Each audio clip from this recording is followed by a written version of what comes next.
Well, hello.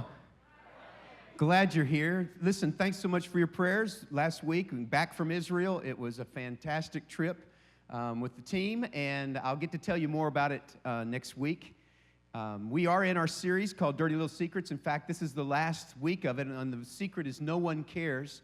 And when we kicked around and kind of got together as a staff who we would like to have come and talk to you about this, there was kind of this groundswell of we need to get Nancy Ortberg to try to come and speak. And so we contacted her, and she's graciously agreed to come. Nancy and her husband, John, are part of a church, Menlo Park Presbyterian Church, just north of here.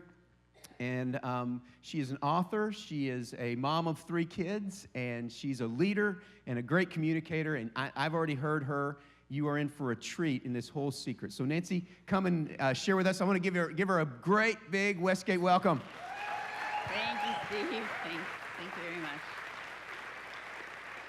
Thank you very much. I am delighted to be here this morning.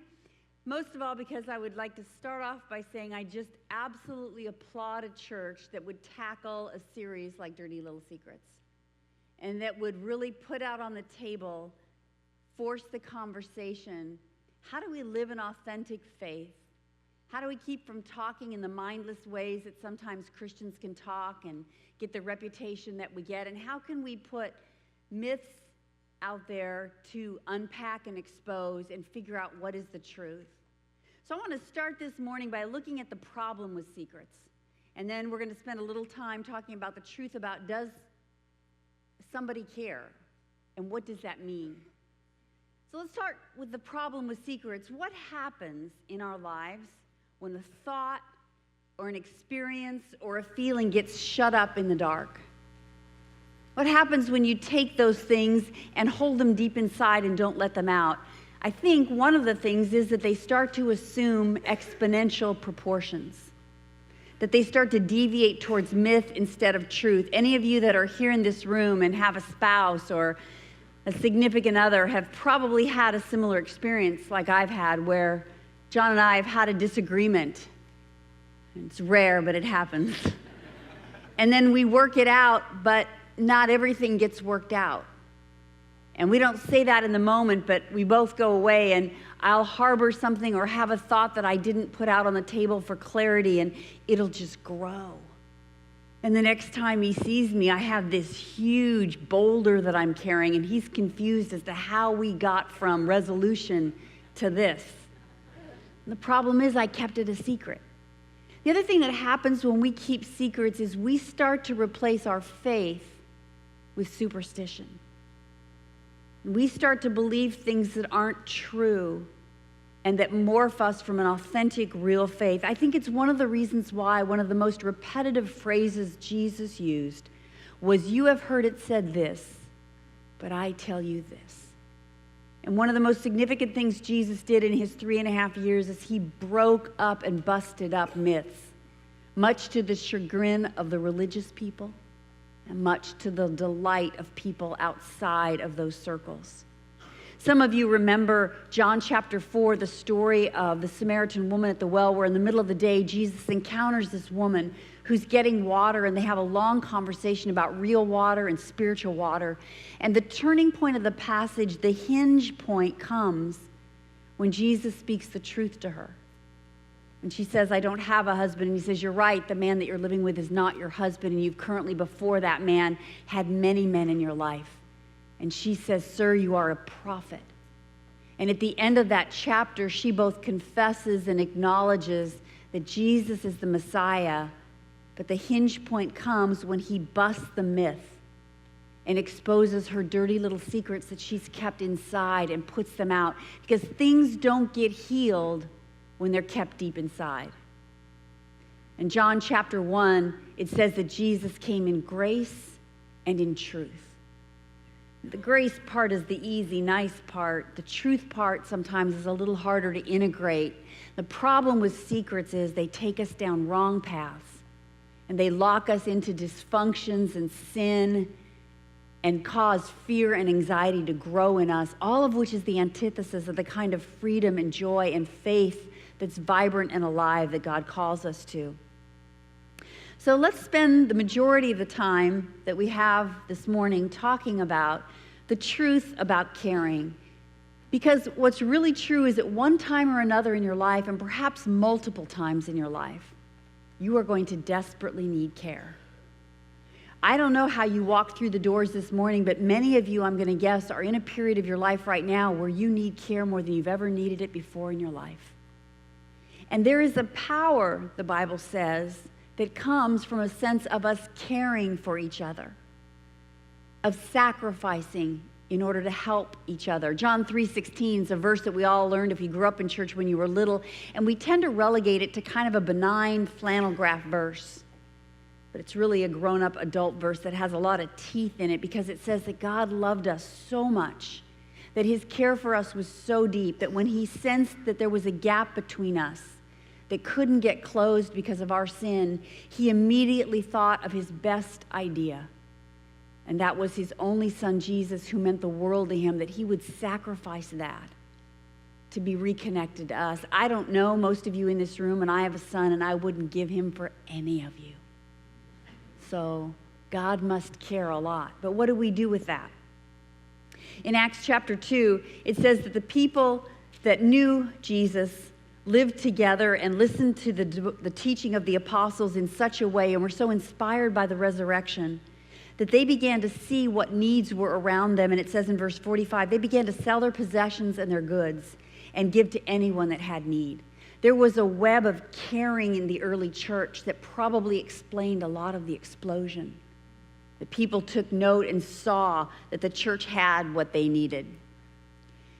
For about 9 years, and I like to explain it since I'm from LA, John and I lived in Chicago for what I would say were 9 winters. I counted them by winters, which started in October and ended in May. And every year when it would 2 or 3 times a year hit 20 below zero without the wind chill, the Midwesterners would say, this is so unusual. And by the 3rd year, I said, no, it's not. It happens multiple times during the year. This is miserable. I told John when we first moved there, I just wanted to stop people on the street and say, you don't have to live here. You can move to California. This is really a stupid place to live.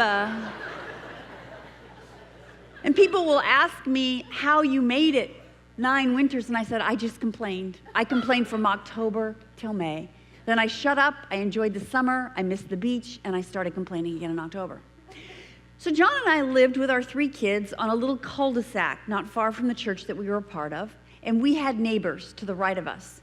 A couple about 10 years older than us, married, no children by choice. They were school teachers. They loved what they did. They were very meticulous with their home. And every Halloween, every October 31st, while all the kids were trick-or-treating, they put up their Christmas tree. Yeah, there's not a whole lot to do in the Midwest. They talked about being teachers, and once Halloween was over, that the grading and the tests became too much, and if they didn't get it up then, they would never get it up.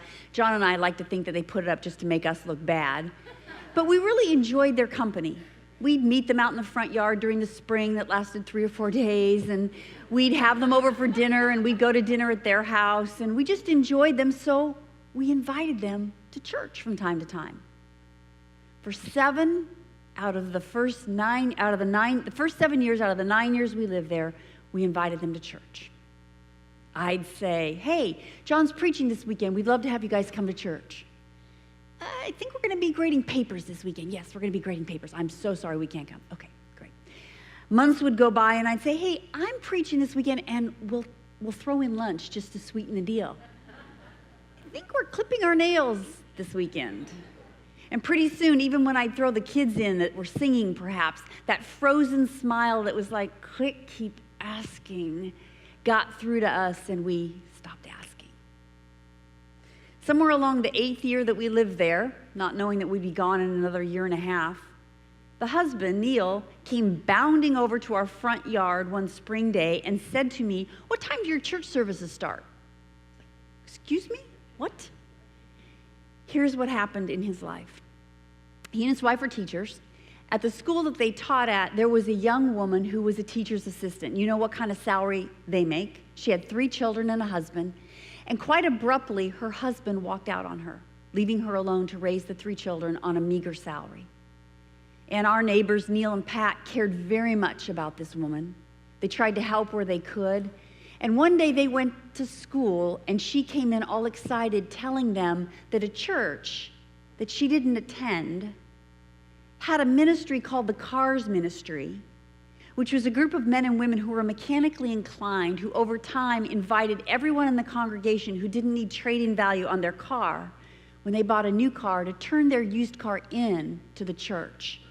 And this group of men and women who loved Jesus and had these mechanical abilities would either take the car to auction and buy 3 or 4 cars for the price of the one, or they'd fix this car up. And over the course of every year, we were at that church.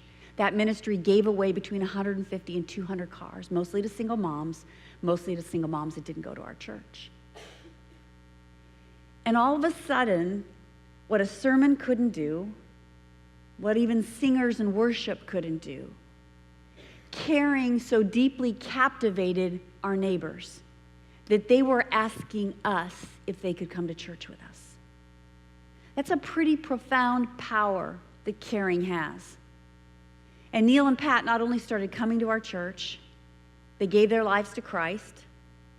I'll never forget one winter night when it was one of my turns to preach, up on the stage calling for the ushers to come forward for the offering, and they had joined the usher team, and watching them come up the front. They've since moved to Florida, just probably where God lives, not in the Midwest. And they quickly sought to find a church there. They keep in touch with us, and their life has been changed because a community of people, their lives were so transformed by Jesus that their response was, what can we do in return for people that are outside of the walls of our church that aren't coming? And there is a powerful apologetic of caring that I know you guys have gone way down the road on, and I would encourage you to keep thinking about how do you serve your community. Because the truth is, where we are up in Menlo Park, our county, 2 to 4% people go to church. 2 to 4%, and that includes any kind of church. There is a whole world outside of these walls that is not coming to church. And it doesn't necessarily make them bad people. It may make them wounded people, or it may make them people who didn't grow up in church. But anytime we take our caring out into the community, we over time gain an audience where people may ask why. I'm going to guess every single one of us in the room have had an experience in our life where we were going through something very difficult and somebody came alongside of us and cared for us, fixed a meal for us, took the time to listen, called us, sent us a note, did a special errand for us, or something to let us know that we were not alone. Paul, whose life was turned upside down by an encounter with God and then with Jesus, writes these words in Galatians chapter 6, verse 2, encouraging the church, carry each other's burdens, and in this way you actually fulfill the law of Christ. That our churches are never more living into what does it mean to follow Christ than when we bear the burdens of each other, when we pick up the other end of something heavy for somebody, and we help carry it with them. And we may not be able to carry it for them for a long period of time, but we will, in this visual that we have, just give an example of what it means to share the load for somebody for a time that brings them relief. When I was in grad school, which was back in Chicago, I don't know why I keep going out there, but I do keep coming back. I was out in grad school, and I was leaving the house that I was living in, getting ready to drive the 2-minute drive to classes when the phone rang. This was before the days of cell phone, and it was my mom. And she wanted to have a conversation with me about something that was going on at home that she needed prayer for. Now, just to give you a quick update, quick story, I grew up in an alcoholic family. My dad was an alcoholic. I would say on a scale of 1 to 10, he was a 6 to a 7. He was a pretty nice alcoholic. There was no beating. He held a steady job. But there were all kinds of repercussions from his drinking. And there were fights, and there was distance from my mom, who is a wonderful person but has codependent tendencies, and there was this cycle of fighting and separation and abandonment and just all kinds of hard stuff. And I was an only child. It's a lot. a lot more than I even knew until I got older. And Mom was calling me to say, Dad's drinking again, would you pray for him? Now, Dad drinking again didn't mean that he had actually stopped. It would just go in cycles of less drinking and more drinking. But she was distraught. I could hear it in her voice. I'd heard it before. And I remember hanging up the phone after I promised her I'd pray with my heart kind of sinking, thinking, we're here again. And I'll be really honest with you. I got in my car, and for the next 2 minutes between there and seminary, I had a conversation with God that was something like this. I'm done. I'm completely finished with praying for my dad. I have been praying for him for 20 plus years at this point. You want to pray for him? You pray for him. I think there's great precedence in the Bible for wrestling your faith with God. My husband always asks me, why are you getting mad at God? I don't know. It's what I do. It's how I work out my relationship with him. It always ends on a good note, but it's necessary. And I think what's true is we've taken the Bible and sanitized it and turned it into this book of saints when nothing could be further from the truth. And the dysfunction just in the life of Abraham or David is staggering and beyond the help of any great psychologist. And so I finished this lovely conversation with God, which is so fascinating that he can handle that.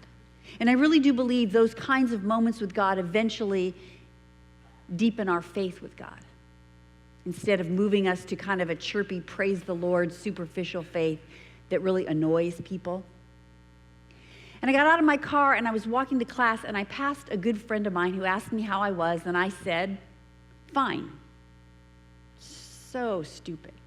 I was so not fine. But I was so done talking about it, and I just thought that's what you do when you're a Christian. You say you're fine, you say you're good. And he knew me well enough to know, he said, well, you know what? Your face doesn't look good. Thank you. And he sat me down, and he said, what's going on?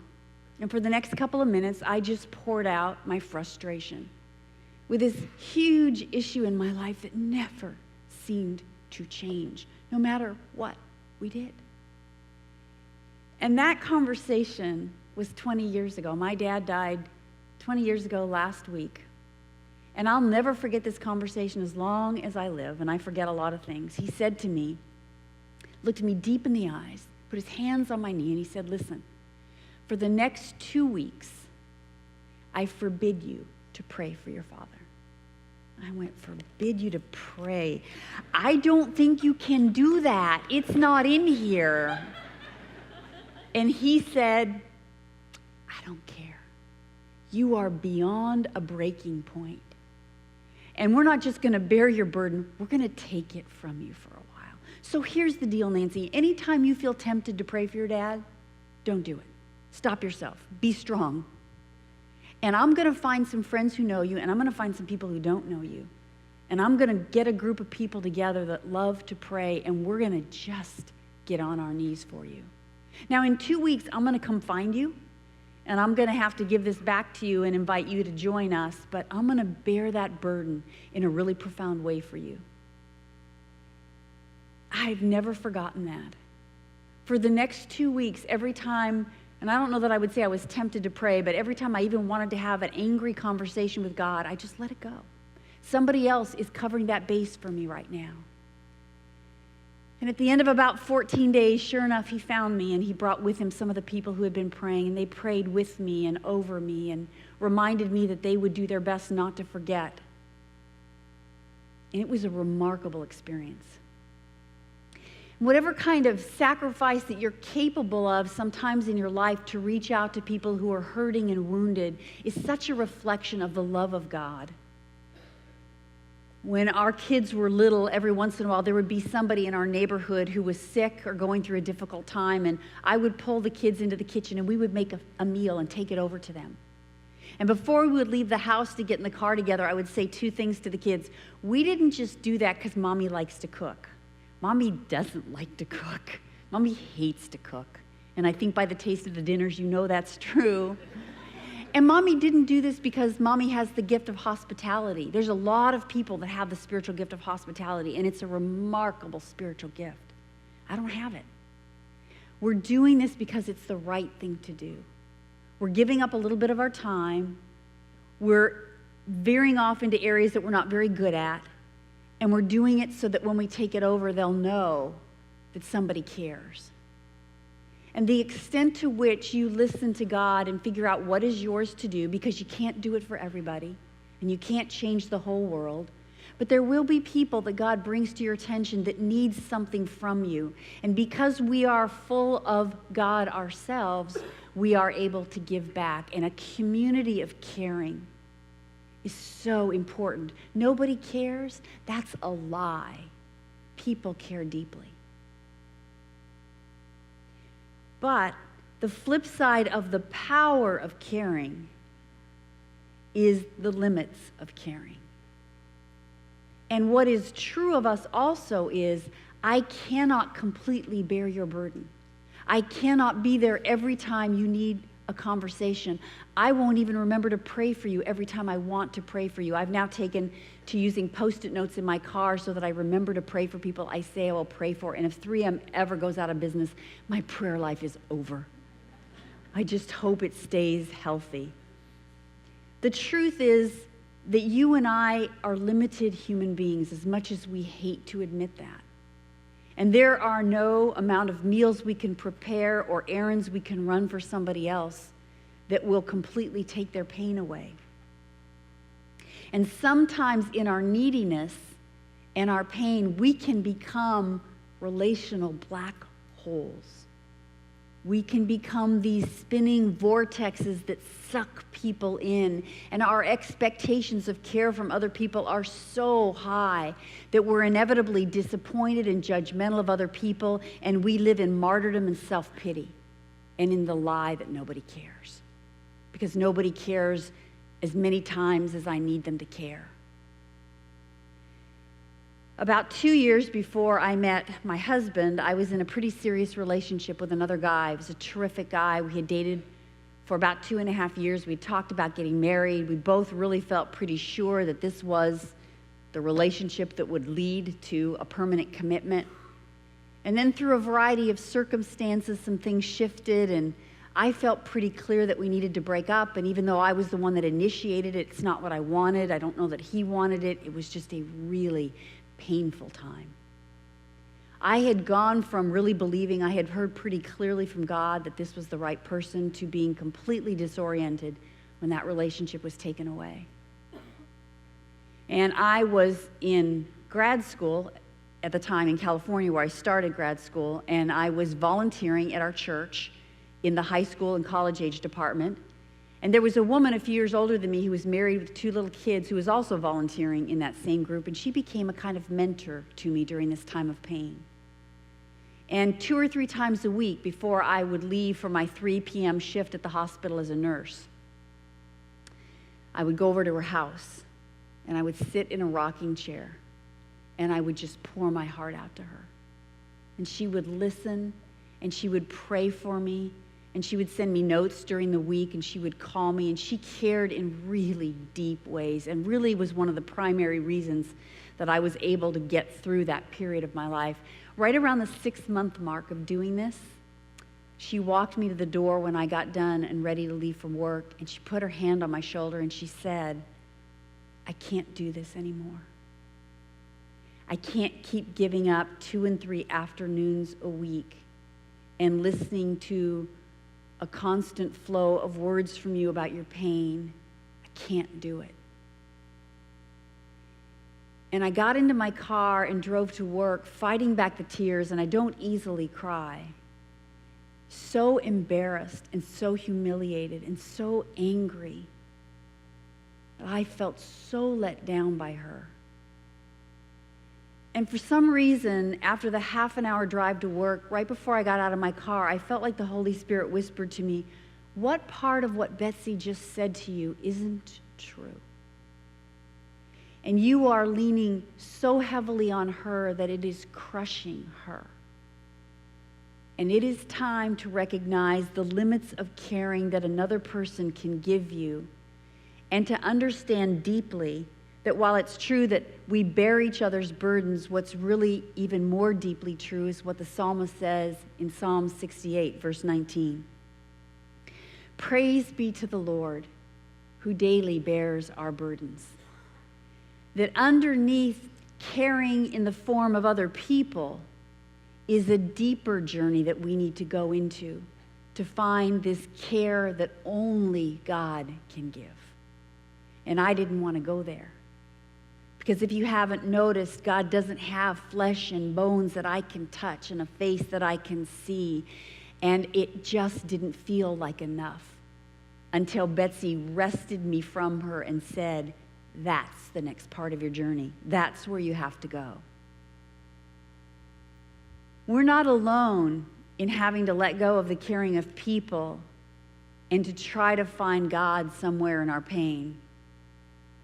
Jesus in Matthew chapter 26, verses 40 and 42, was in the Garden of Gethsemane.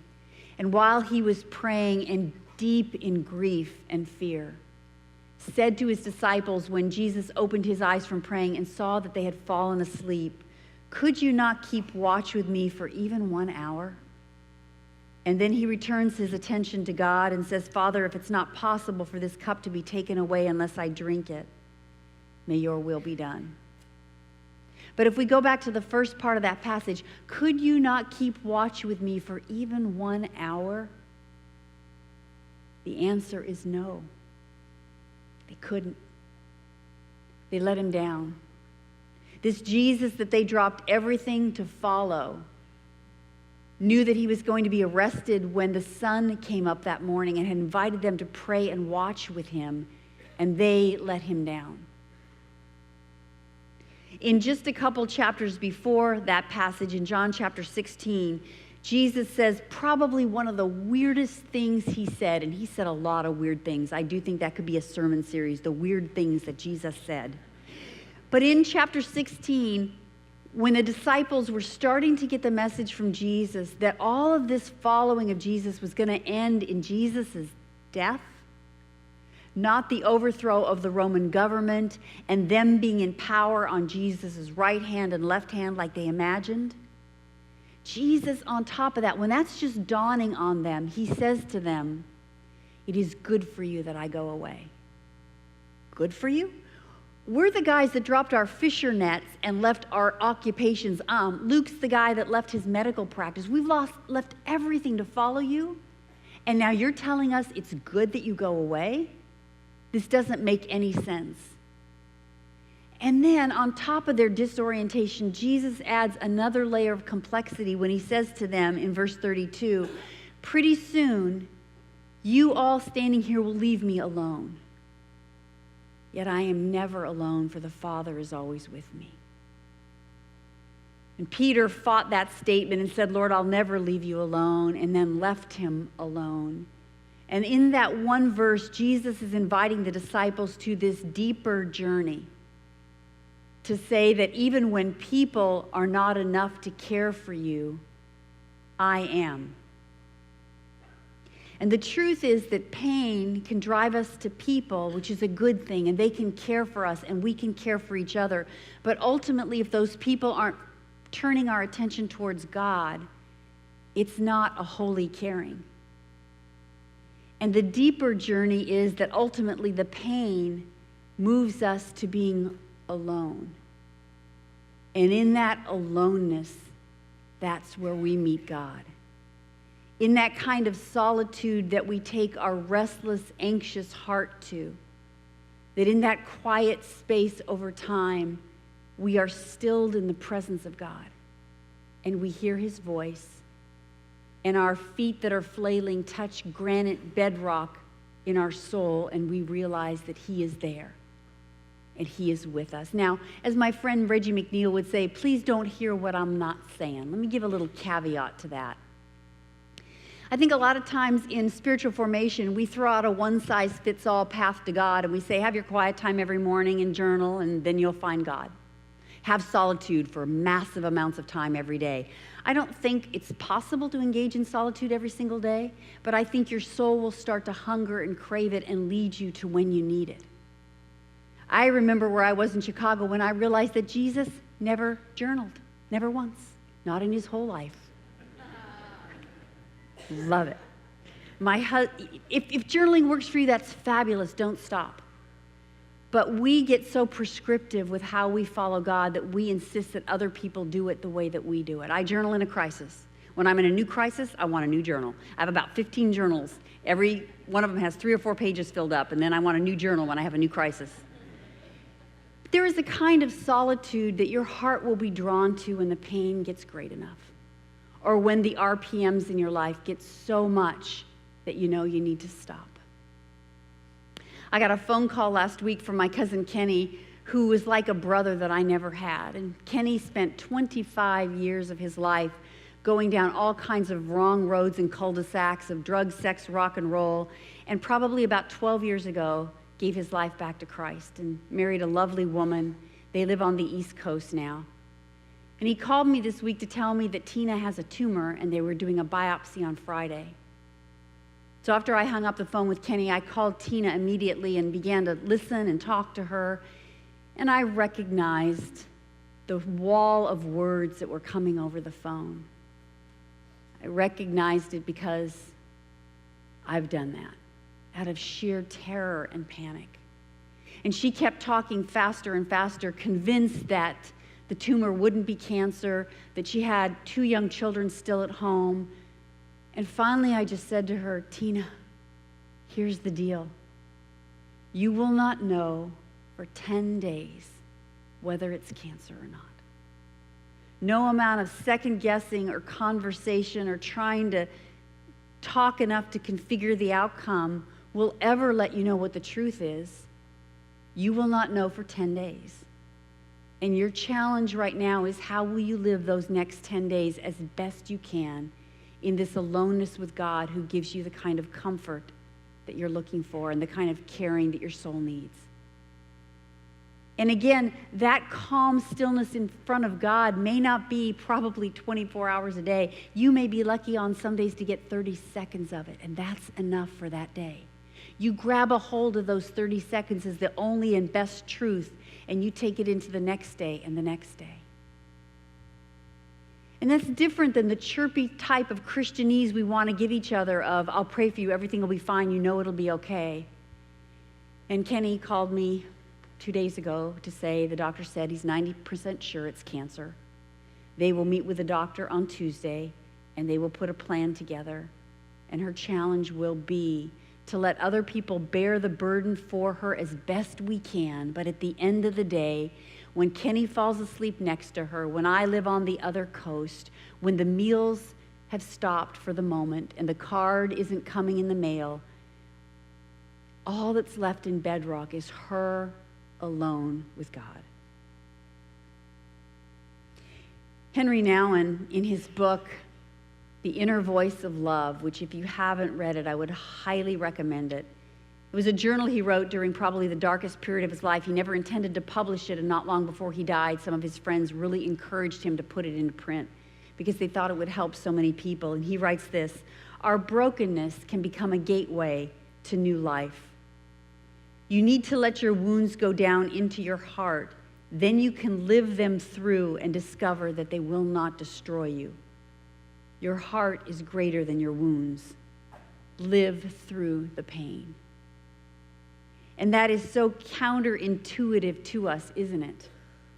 C.S. Lewis writes that joy and sorrow are inextricably linked, and in our pain, we need not only to let other people care for us, but we need to go on a deeper journey with God, to know Him and to know that He's good, to surrender to Him, to trust Him. And it is on the other side of that journey that the freedom and joy that we're so hungry for live. They do not live in front of it or by avoiding it. And our deepest journey is to find out if God is really good, because everything else emanates from that. His holiness, our obedience, none of those are really at the center, because if God is not good, then he's not worth following. Dallas Willard, in his book, The Divine Conspiracy, has a quote that I've written in my Bible. I always have to tell people that because I open my Bible to read it. It's not actually in the Bible. It's Dallas Willard, but it's the next best thing. And it's about on page 324 on the right-hand side of the page, about a third of the way down. And it's maybe the only thing of Dallas Willard that I've ever read that I understood without having to have somebody interpret it for me. But he writes this: the acid test for any theology is this: is the God presented one that can be loved, heart, soul, mind, and strength? If the thoughtful, honest answer is not really, then we need to look elsewhere or deeper. It does not really matter how sophisticated intellectually or doctrinally our approach is. If it fails to set a lovable God, a radiant, happy, friendly, accessible, good, and totally competent being before ordinary people, we have gone wrong and should not keep going in the same direction, but turn around and take another road. And that realization is the call to a deep journey of taking our pain into the circle of other Christ followers who can bear our burdens, but then there is a limit to that. And the deeper step into the presence of a good God who holds us and loves us and offers us the ultimate care in the form of his son, Jesus. I'd like to pray for us right now. I want to invite you to put your hands in your lap and hold your palms up and receive this prayer partially as a blessing. God, I am so grateful that there are people in this room who love you so much that they bear each other's burdens. And I pray right now that you would pour that kind of care into these open hands. And you know better than anyone else in the room the pain in each of the hearts in here. And I pray that you would bring people around each of us who know us and love us and will support us and bear our burden with us. And then, God, when those limits are reached and we realize that our pain is even too great for that, and we feel frantic that we have no place else to turn, may you turn our faces towards your face, towards the face of a loving and radiant God who sacrificed his son so that we might have life. And I pray that our hearts would find deep rest in your presence. In the name of your son, Jesus, we pray these things together. Amen.